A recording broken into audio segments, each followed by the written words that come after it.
The galaxy discovered human war tactics and immediately banned them. The first thing the council asked me was whether I felt any regret. I was standing in the center of a room, so large that the far wall was a blur of pale light and alien faces, 60 counselors arranged in a half circle above me like a court of gods who had already decided the verdict. My boots were clean, my uniform was pressed. I had prepared for this moment for 3 weeks, rehearsing answers in the mirror of my bunk aboard the transport ship while the stars drifted past the porthole. I had answers ready for almost every question. I had not prepared for that one. My name is Yara Solis. I am 34 years old. I grew up in a small town in northern England, and before all of this, I was a logistics officer who had never fired a weapon in actual combat.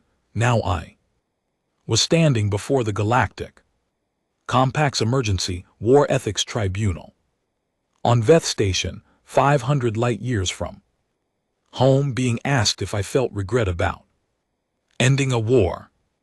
I said yes because it was true. I just was not sure I regretted what they thought I regretted. The tribunal had been convened 11 days after the ceasefire with the Kaith Dominion. The Kaith had launched an unprovoked offensive against 3 human settled systems 8 months prior. What snorts followed was a conflict the Compact had expected to last decades. The Kaith were older, larger, and far more experienced at war than we were. They had ships that made ours look like toys. They had warriors who had been fighting before humanity had invented the wheel. They surrendered in 11 weeks. The Compact did not know what to make of that, so they called me in to explain it, because I had been the one coordinating operations from the Joint Command Center on Callaway Base, and because my name appeared on more documents than anyone else's. I was not a general. I was not a hero. I was a woman who was very good at reading spreadsheets and understanding what the numbers meant. It turned out that skill was worth more than anyone expected. The presiding elder's name was unpronounceable to human tongue, so the translation unit rendered it as Vale. Vale was tall and pale and ancient-looking, with 4 eyes arranged in a vertical line and fingers so long they curled twice before they ended. Vale spoke in a voice that the translation unit softened, but I could still feel the original vibration of it in my chest. Commander Solis, Vale said, the Compact has reviewed the operational records you submitted. We have questions. I understand, I said. We will begin with the matter of resource interdiction. I nodded. Resource interdiction, that was the polite term we used internally. What it meant in practice was that my team had mapped every supply line the Kaith were using and then systematically made those supply lines unusable, not by engaging their ships directly, by making the routes themselves dangerous mines in certain corridors, false sensor ghosts that made ships reroute into longer paths, quiet deals with neutral stations to delay refueling agreements. By the 6th week of the conflict, the Kaith forward fleets were operating on reduced fuel, reduced ammunition, and reduced food supplies. Their fighters were hungry and tired before they ever engaged ours. I explained all of this to the council, calmly and clearly, the way I would explain a logistics report to my commanding officer. The silence that followed was not comfortable. One of the counselors, a species I recognized as the Thin, who communicated through color changes in their outer Membrane had shifted entirely to a pale, washed-out gray. I had learned enough about thin communication to know that gray meant something close to dread. You disrupted their supply chains. Vale said, not their military assets. Their supply chains. Yes, I said, it is more efficient. Another silence, longer this time. Please continue, Vale said in a tone that suggested they were not sure they wanted me to.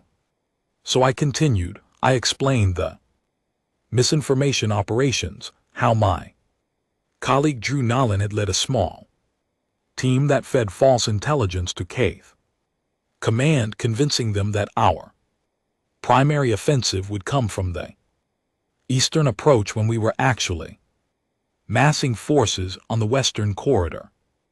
The Keith had repositioned 2 full fleets to guard against an attack that never came. By the time they realized the error, our actual advance was already 3 days ahead of schedule. I explained how we had used the terrain of the Barath Nebula, which the Keith considered impassable, to move a significant portion of our fleet to a position directly behind their main command vessel. The Keith had a concept of honorable engagement that required advance notification of an offensive. We had not provided advance notification. We had appeared seemingly from nowhere, in a position that made resistance pointless. I noticed the counselors were no longer taking notes.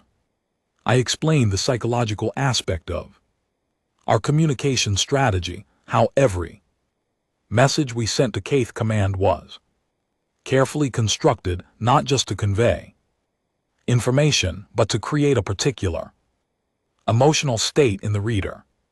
Uncertainty, isolation, the sense that their allies were less reliable than they had believed. It was not lies. Exactly, it was the careful selection of truths arranged in a specific order. The thin counselor had turned a color I had no reference for.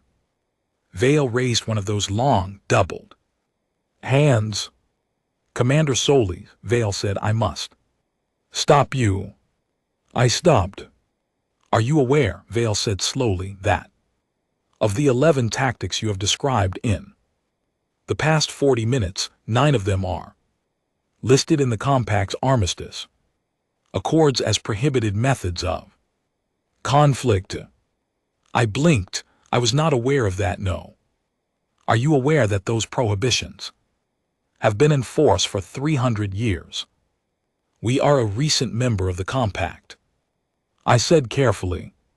Our onboarding documentation was extensive, but I cannot claim to have read every article of every accord. Vale looked at me for a long time. Around the chamber, 60 faces, membranes, clusters of sensory organs, and visual receptors were all pointed at me with the same expression. I had seen that expression before. I had seen it on the face of my younger brother when he was 10 years old, and I had explained to him, without drama or embellishment, exactly how a slaughterhouse worked. He had looked at me exactly like this. Commander Solis, Vale said, you must understand something. Nothing you have described to us today is new. All of it was practiced before. All of it was studied, documented, and ultimately banned by this compact 300 years ago. I said nothing. We banned it, Vale continued, because the species that invented these methods used them so thoroughly and so effectively that they could not stop.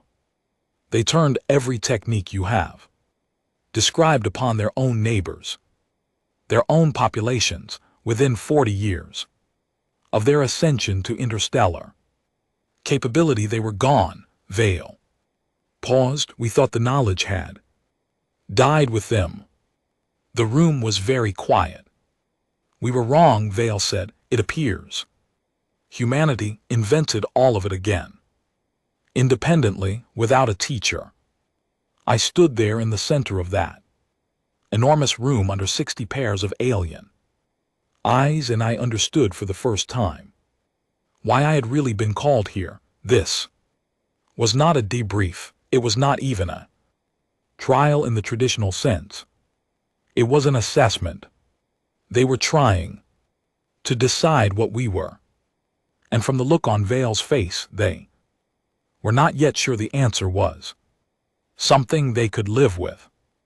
I think, Vale said quietly, that before we continue, you should see something. The archive was not on the station's official map. This did not surprise me. What surprised me was the size of it. I had imagined a room, perhaps a small hall. What I found following Vale and two silent, compact security officers down a long corridor that required 3 separate identity scans to navigate was a space that felt closer to an underground city. The ceilings were far above my head. The shelves, if you could call them that, because they were more like structured fields of light holding data. Arrays in suspension stretched in every direction further than I could clearly see. It was cold in there, deliberately cold. The kind of cold that says, whatever is stored here is too important to risk. Vale walked beside me without speaking. The security officer stayed 2 steps behind. My boots made the only sound on the floor, a soft, steady rhythm that echoed off surfaces I could not identify. We call it the Armistice Archive, Vale said when we reached a section marked with a symbol, my translation unit, rendered as something between quarantine and memory. It holds the complete documented record of every form of conflict that the Compact has formally prohibited. The methods, the counters, the historical outcomes, everything. And you keep it locked, I said. We keep it sealed, Vale said. The distinction seemed important to them. It is not hidden. Every senior Compact official knows it exists, but access is restricted to researchers with specific clearance, and the clearance is rarely granted. Vale looked at the suspended arrays around us. The logic was simple. If no one can read it, no one can use it. That logic assumes no one would reinvent it, I said. Vale did not answer that. Instead, they stopped in front of a particular section and gestured toward one of the light arrays. A display surface materialized at eye level, and what appeared on it was a catalog. I scanned down the entries.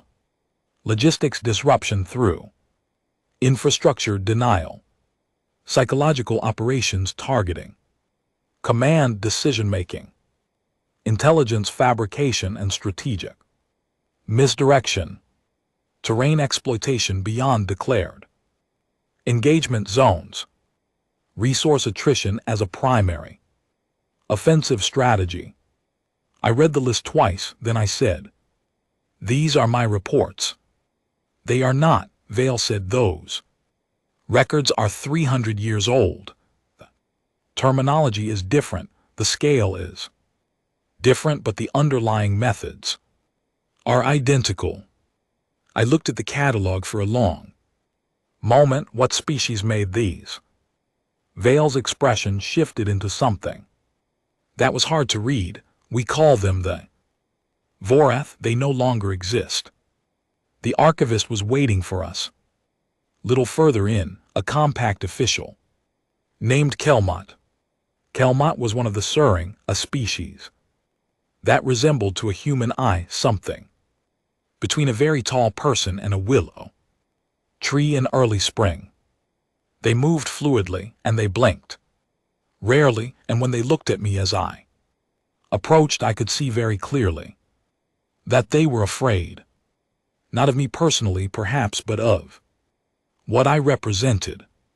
Kelmot gave a formal greeting and then proceeded to explain in careful and measured language what had happened to the Voreth. They had been, by all accounts, a remarkable species, brilliant engineers, sophisticated thinkers, passionate about the concept of civilization. They had developed interstellar travel approximately 4 centuries ago and had expanded quickly, making contact with several species in their region. They were not aggressive by nature, but they were competitive, and they were extraordinarily good at conflict when conflict became necessary. The methods began as tools of survival. They faced an early threat from a larger, stronger neighbor, and in order to survive, they developed every unconventional advantage they could find: deception, misdirection, patience. They won that conflict, and then they faced another threat, and they used the same tools, and they won that one too. The problem, Kelmot explained, was that the tools became a habit, not of the species as a whole, but of the institutions the species built, the military planners who had succeeded using these methods continued to use them because they worked. The politicians who had benefited from the information advantages continued to demand them. Gradually, the methods spread from external conflicts to internal ones. Factions within Voreth society began using the same techniques against each other: resource denial, manufactured uncertainty, the careful arrangement of partial truths. Within a generation, Kelmot said, had applied every technique they had developed for external conflict to themselves. They did not collapse from a single catastrophic event. They eroded slowly from the inside. I was quiet for a moment, then I said, "What happened at the end?" Kelmot looked at me carefully. At the end, the species they had once struggled to survive, the neighbor they had defeated using these very methods, was still there. They had watched what happened to the Voreth, and when the Voreth were too weakened to resist, that neighbor finished what had begun. It was a story about a weapon that had turned around in the hand of the one who built it. I stood among 300 years of classified records and let that sink in. The compact prohibited the methods.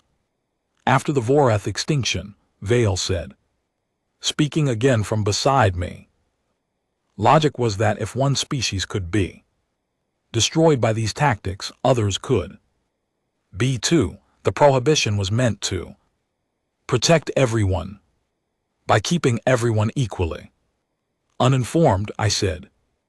Neither Vale nor Kelmot responded to that.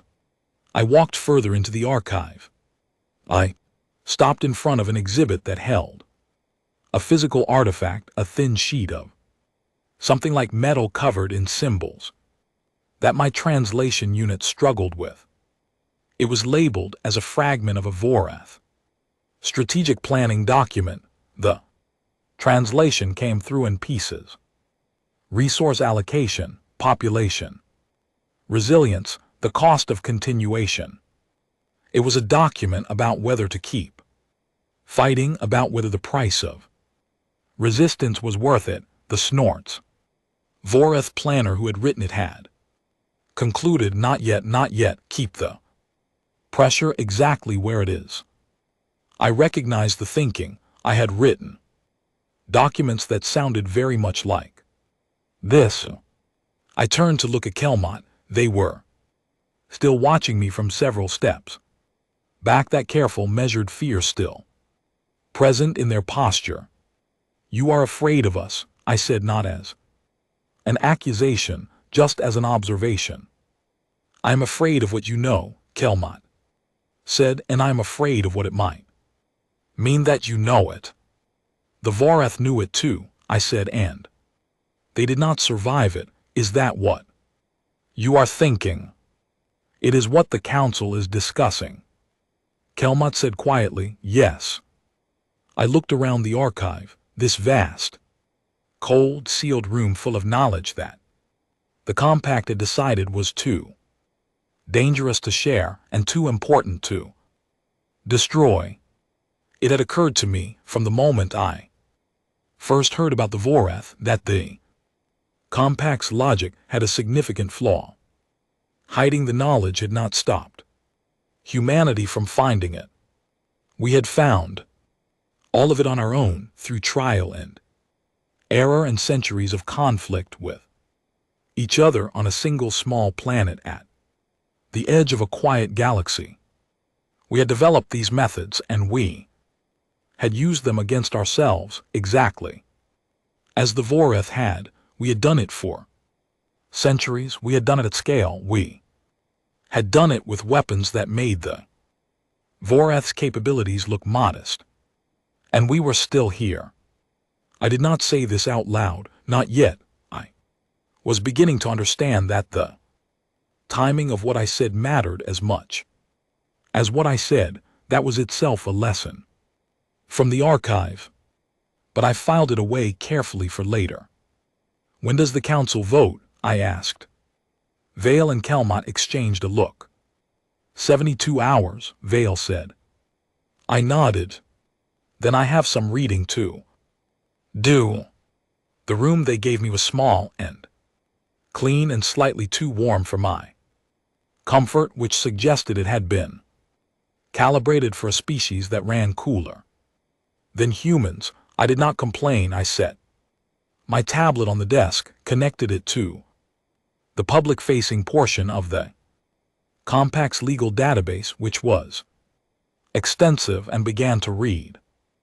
The vote was going to be on a motion proposed by a compact faction I had come to think of as the isolationists, though their official designation was longer and more diplomatic. The motion was straightforward: classify humanity as a compact security risk, restrict our movement between systems, and place our military capabilities under compact oversight pending a full review.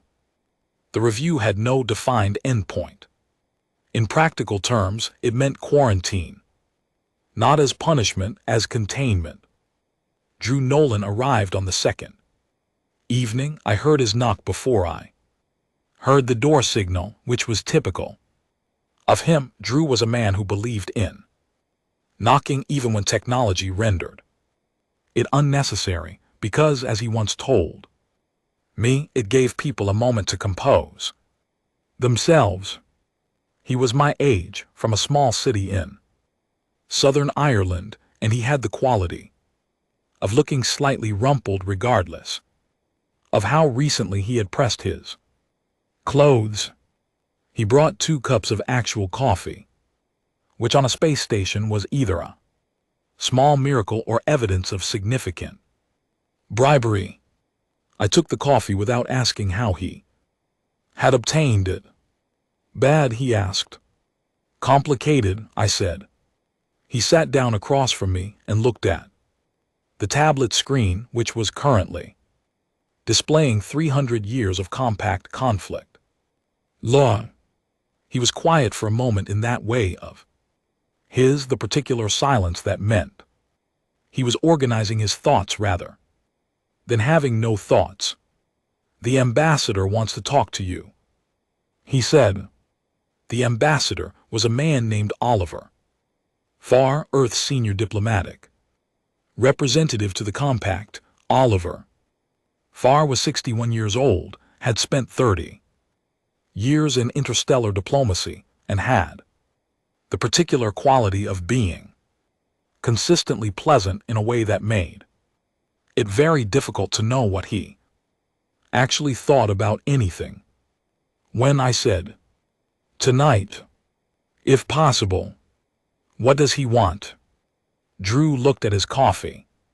He said he wants to offer support, but he specifically asked me to tell you that he is also carrying a message from Earth Command.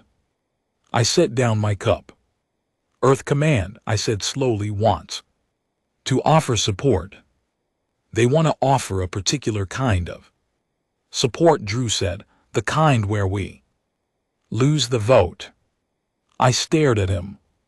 They think, Drew said carefully, that being placed under compact oversight, officially, formally, on record, gives us something. It gives us a seat at the table inside the compact security infrastructure. It makes us accountable to their systems, which means we are inside their systems.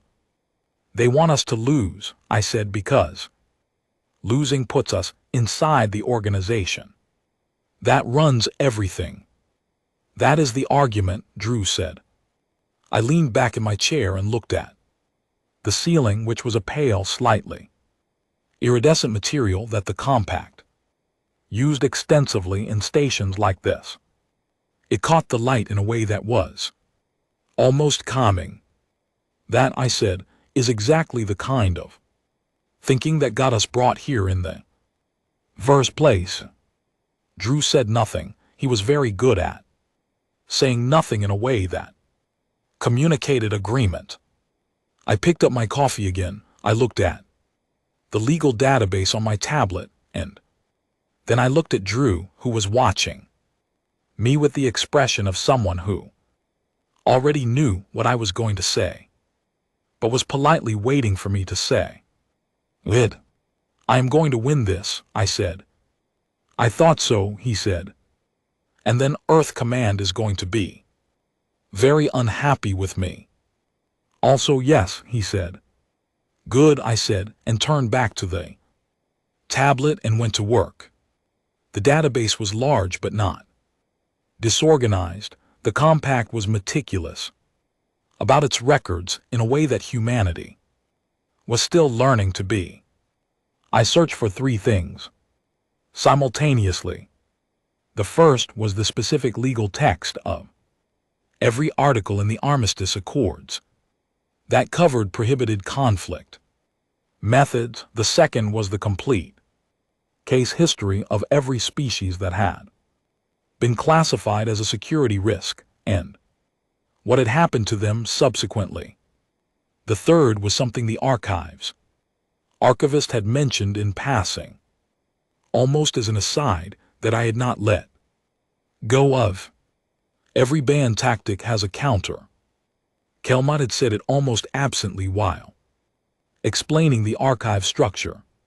The archive did not store the prohibited methods in isolation, it stored them with their documented responses, counterintelligence methods, negotiation frameworks, the systems that had been developed over centuries to address, limit, or redirect each form of prohibited conflict. I spent the first 6 hours building a picture of the species that had been classified as security risks had almost, without exception, fared badly. The compact's oversight systems were thorough and long-lasting. Several were still under review generations later. The classification was effectively permanent because the review process required unanimous council approval to reverse, and unanimous approval of 60 diverse species was essentially impossible on any contested topic. That was the trap Oliver Farr and Earth Command were willing to walk into. Once we were inside for good. I spent the next 6 hours with the counter-tactics section of the archives, documented history, reading through framework after framework that the compact had developed over 3 centuries to address prohibited methods. They were comprehensive. They were also exclusively defensive. Every single one of them was designed to protect a species or a system from being targeted by these tactics. None of them were designed to teach the species how to stop using the tactics themselves. That was the gap. That was the thing nobody had addressed in 300 years of prohibition. I made notes. My handwriting was poor. Always had been, so I made them in the tablet's voice detect system, speaking quietly in the warm small room in the middle of the station's night cycle, while Drew slept on the narrow secondary cot in the corner. By the time the station's lighting shifted to indicate morning, I had the shape of an argument. It was not the argument I had prepared on the transport ship. It was not the careful legal case I had outlined in the mirror of my bunk. It was something else, something that had only become possible because of what I had seen in the archive.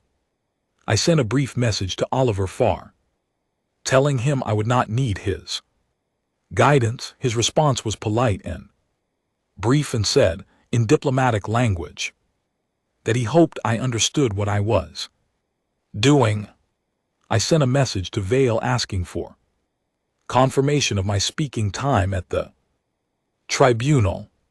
Then I stood up, stretched, and looked out the porthole of my small room at the slow turning of the stars outside Veth Station.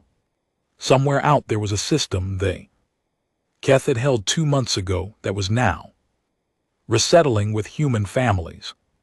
Somewhere out there was Callaway Base, where the operations center I had run looked probably exactly the same as when I had left it, because operations centers always look the same whether you have just won or lost.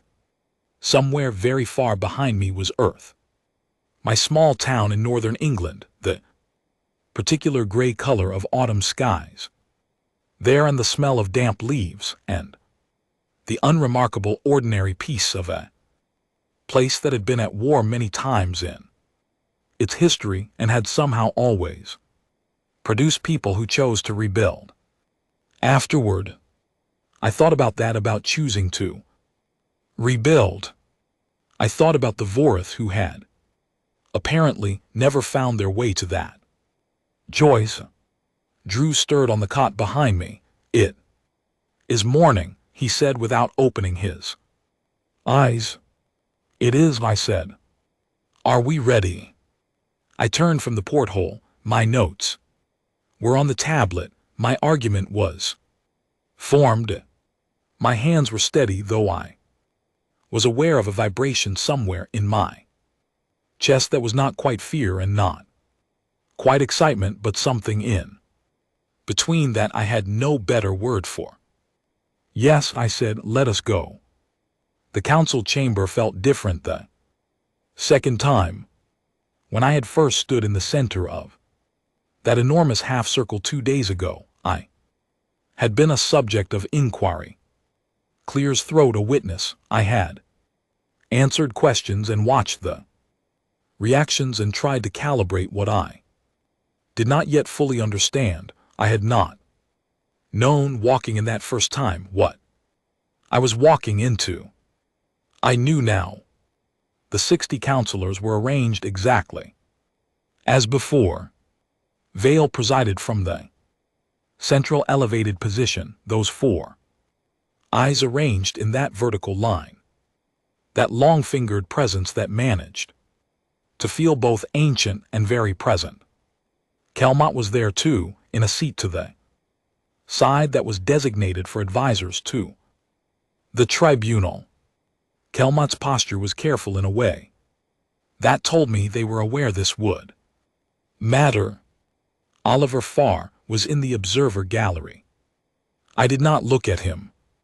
Drew was seated behind the low barrier at the back of the chamber floor. He gave me a small nod as I walked past. I did not nod back because I was concentrating on the floor in front of me, on the pace of my own footsteps, on keeping the vibration in my chest at a manageable level.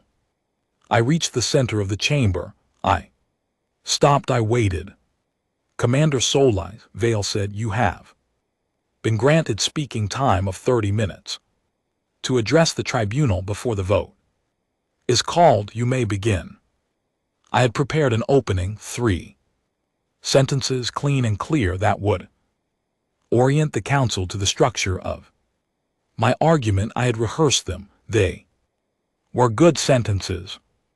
I did not say them because Vale, right before indicating I could begin, had said something small, something almost incidental, the way that the most important things often are. Before you begin, Vale had said, the council wishes you to know that new information has come to light overnight regarding the Vorath extinction. The historical record is more complex than previously presented. We considered delaying the vote, but the majority felt it more appropriate to proceed. You may be aware of this information. You may not be. Either way, the vote will proceed as scheduled. I stood in the center of the chamber and recalibrated everything in approximately 4 seconds. New information about the Vorath extinction. The historical record is more complex. I looked at Vale. May I ask what information? Vale paused. This was not expected. Apparently, the speaking time was meant to be unidirectional, but after a moment, Vale said, the Vorlag did not become extinct as a result of internal erosion alone. The final collapse was accelerated by an external actor, a species that had been observing the Vorlag's decline and chose to act while the moment was available. Vale paused. Again, that species is still a member of this compact. The chamber was completely silent. I let that silence hold for a moment. Then I said, so the Vorlag were not solely responsible for their own ending.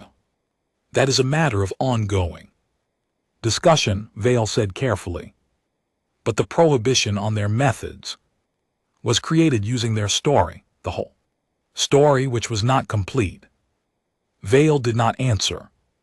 I looked around the chamber, 60 faces, 60 different kinds of eyes and sensors, and perception, 60 species that had agreed 300 years ago to a set of rules based on what they believed had happened, and at least one of them in this room had known the full story and chosen to leave part of it out.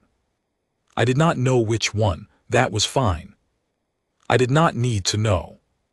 I had planned to argue. I said that humanity should not be classified as a security risk because we are capable of restraint. I was going to show you documents, treaties, international courts, the systems we built over centuries to contain our own tendencies. I paused. I am still going to make that argument, but I want to address something first. I turned slowly, taking in the full semicircle. The prohibition you created 300 years ago was based on a story about a species that used these methods and was destroyed. The lesson you drew was that the methods themselves were the danger. So you banned them, you put them in a locked room and told yourselves that if no one could read them, no one could use them. I let that sit. Humanity never read them. We were not there 300 years ago. We found all of these methods on our own on a single planet through our own history, and we used them on ourselves, on our neighbors, for centuries at a scale that would make what I described about the Keth conflict look very small indeed. I could hear the chamber adjusting around me, the subtle sounds of 60 different species shifting in their seats. The Vorlag used these methods and they are gone. Humanity used these methods. And we are here. I want you to think about what the difference is, because it is not the methods. The methods are the same. We invented the same tools independently. The difference is Something else.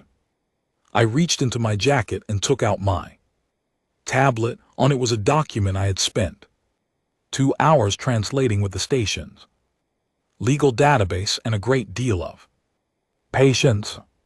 I held it up.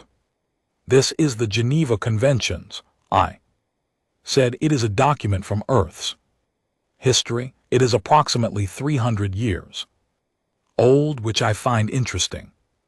At the time it was written, humanity had just completed the most destructive conflict in our recorded history. We had used every prohibited method in your archive and many others, and we had done so on a scale that reshaped entire civilization. I lowered the tablet, and then in the aftermath of that, we wrote rules, not because we had stopped being capable of those methods, not because we had forgotten them. And GT snorts. And GT, we wrote rules because we had lived through the consequences, and we decided that some things should not be done even when they could be done, even when doing them would give an advantage. I looked at Vale. The Vorlag developed these methods and could not stop using them, and you looked at that and concluded the methods were the problem. But I want to suggest something different. I want to suggest that the Vorlag never developed what we developed alongside those methods, which is the institutional capacity to choose not to use them. The thin counselor had shifted color. Again, this time it was not gray, it was something warmer. Your archive holds every prohibited method in complete detail. It also holds every counter method, but what it does not hold, what has never been compiled in 300 years, is a framework for teaching species how to develop the internal restraint to make the counters unnecessary. I took a breath. Classify us as a security risk, and you put us in a system that manages our behavior from the outside. It might work. It also might produce exactly the resentment and institutional pressure that drives a species to use every tool available to resist external control. I paused. I have read your historical records on species that were classified. Several of them confirmed this pattern. The chamber was very still. Or I said, you do not classify us. You accept that the knowledge exists and cannot be unlearned, and you use us, our history, our experience, our 300-year-old document about the rules of conflict to build the framework that your archive has always been missing. I stopped talking. The silence lasted longer than I expected. It was the kind of silence that is doing work, that is carrying something from one place to another. I stood in the center of it and kept my breathing even. Vale spoke. You are proposing that humanity become a resource rather than a subject of this tribunal. I am proposing that we are already a resource, I said. The only question is whether you use us or contain us. The vote was called 40 minutes later, after a closed consultation among the counselors that I was not part of. I sat in an anteroom with Drew and a cup of water that was slightly the wrong temperature and waited. When I was called back in, Vale announced the result, 11-9, in our favor. I stood very still when I heard it. The vibration in my chest, which had been present since I walked into the chamber, did not go away, but it changed quality. It became something different, something that felt from the inside like the particular kind of tired that follows the kind of effort where everything was committed and nothing was held back. Drew, from the back of the chamber, let out a breath that I could hear clearly across the quiet room. The counselor who had changed their vote and made the margin was Kelmot. The archivist, the Sarin official who had looked at me with careful fear in a cold archive full of things that were supposed to stay hidden. I would not find that out until later. But when I did, I thought about it for a long time. The docking bay on Veth Station had a view of open space through a long curved transparency. It was early by the station's clock and the light was dim and indirect, the kind of light that is present without committing to anything. My transport was being prepared too. Levels below.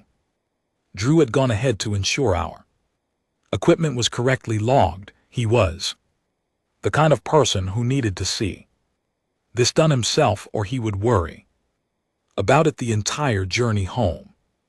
I was standing at the transparency, looking at the stars when I heard footsteps behind me, careful footsteps. The particular gait of a Sarin trying to be quiet on a hard floor. Commander Solis, Kelmot said. I turned. Kelmot was in their official archivist uniform, and they were carrying in one of those fluid, many-jointed hands, a small flat case that I recognized as a data storage object. I wanted to speak with you, Kelmot said, before you left. I am glad you did, I said. Kelmot was quiet for a moment in the way that suggested they had planned what to say and were now reconsidering the order of it. When you were in the archive, Kelmot said finally, and I told you I was afraid of what you knew, I was being truthful. I was afraid. I had spent 16 years as the archivist of those records, and in that time I had come to believe genuinely that the prohibition was the right response, that the correct lesson from the Vorlag was that some knowledge was too dangerous to carry. And now, I said. Now, Kelmot said slowly, I believe I was thinking about the wrong question.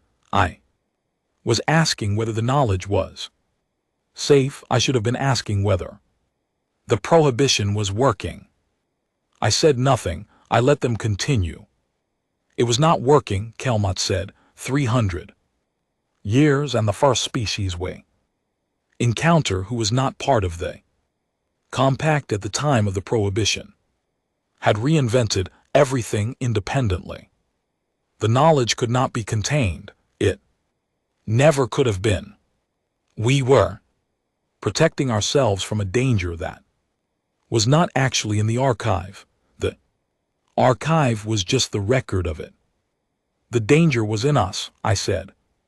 The capacity was in all of us, Kelmot said with a precision that I appreciated. The capacity for the methods and the capacity for the restraint. Your species developed both. The Vorlag developed only one. We nearly went the same way as the Vorlag, I said. Several times. We are not a success story with a clean ending. We are a species that keeps making the same choices badly and then surviving the consequences and trying again. Yes, Kelmot said, but you try again. That is the part that was missing from the Vorlag record. They extended the small flat case toward me. This is a copy of the full archive. Index, Kelmot said.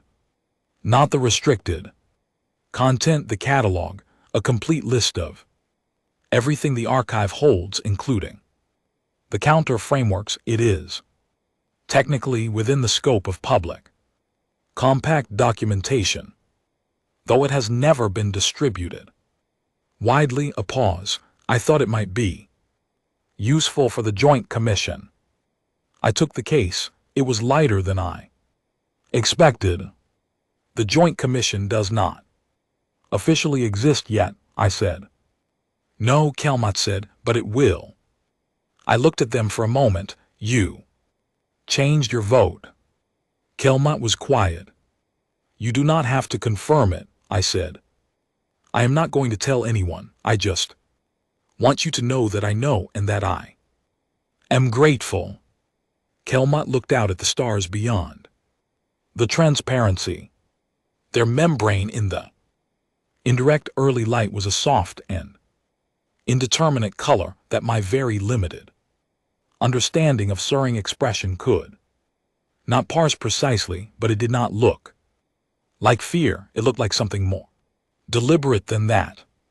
I changed my vote, Kelmot said, because you walked into my archive and you were not afraid of what was in it. Every scholar who has ever been given access to those records walks in. Carefully, they touch things gently. They read with the distance of someone who does not want to be changed by what they are reading. A pause. You walked in and recognized it the way you recognize something from home. I thought about northern England. Gray, autumn skies, damp leaves, the particular quiet of a place that has seen enough history to have earned its quiet.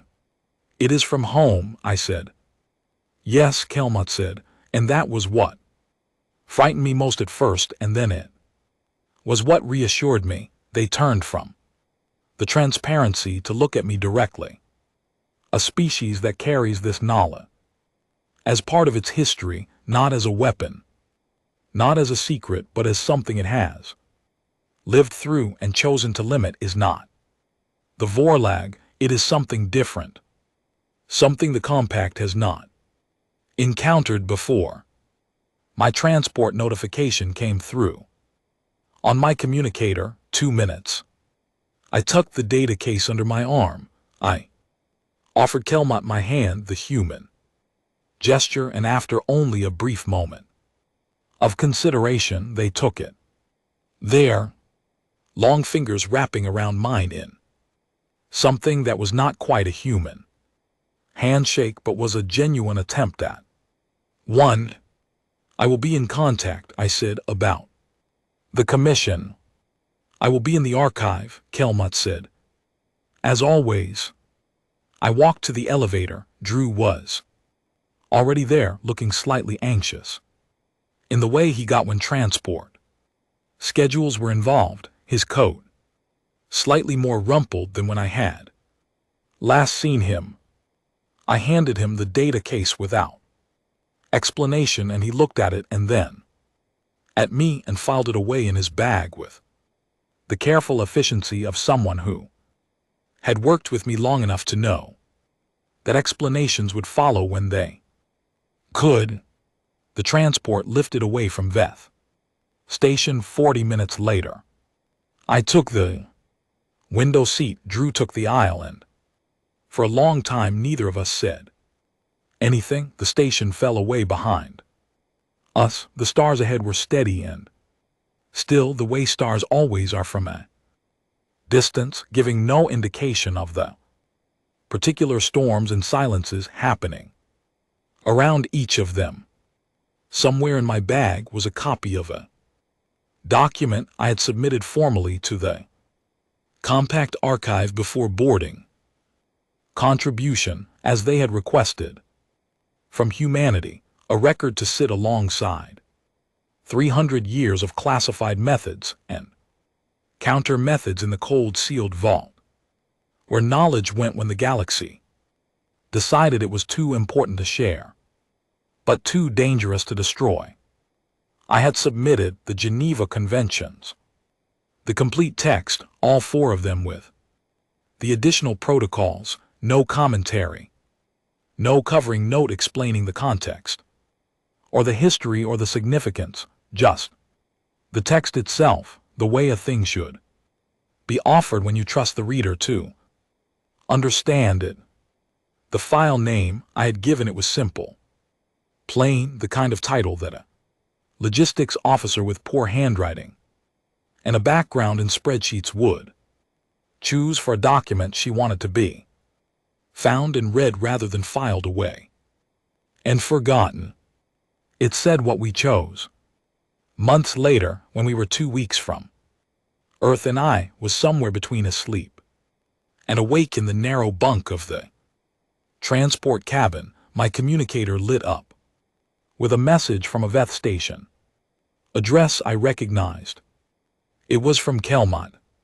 The message was brief. It said that the archive had begun a new project.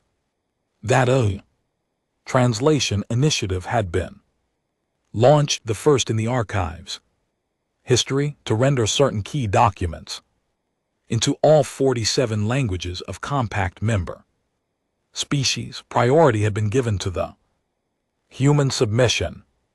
The working title of the translation project, Kelmot wrote, was a phrase from the Suring language that did not translate perfectly into English. The closest rendering was the ones who stayed. I read it twice, then I turned the communicator off and lay in the dark and listened to the quiet sound of the ship moving through space, taking me home. I thought about my small town in the north of England, about the autumn light and the smell of leaves, about every generation of my species that had built something and then at some point or another helped take it apart and then inevitably somehow built again. We had never been the best version of ourselves. We had never been the worst version of the Vorlag either, not quite. Though there had been moments that came close, we existed in the space between those two things, trying to move in the right direction more often than not. That was not a heroic story. It was not a triumphant one, not cleanly. It was just a true one. And out here, 500 light years from home, in a galaxy full of species who had been watching us from a careful distance, trying to decide what we were, it turned out that was exactly the kind of story worth reading. I closed my eyes. The ship kept moving. Somewhere in the forward cargo hold, a flat data case held a catalog of everything the galaxy had decided was too dangerous to remember. We would remember it together now. That was the point. That had always been the point.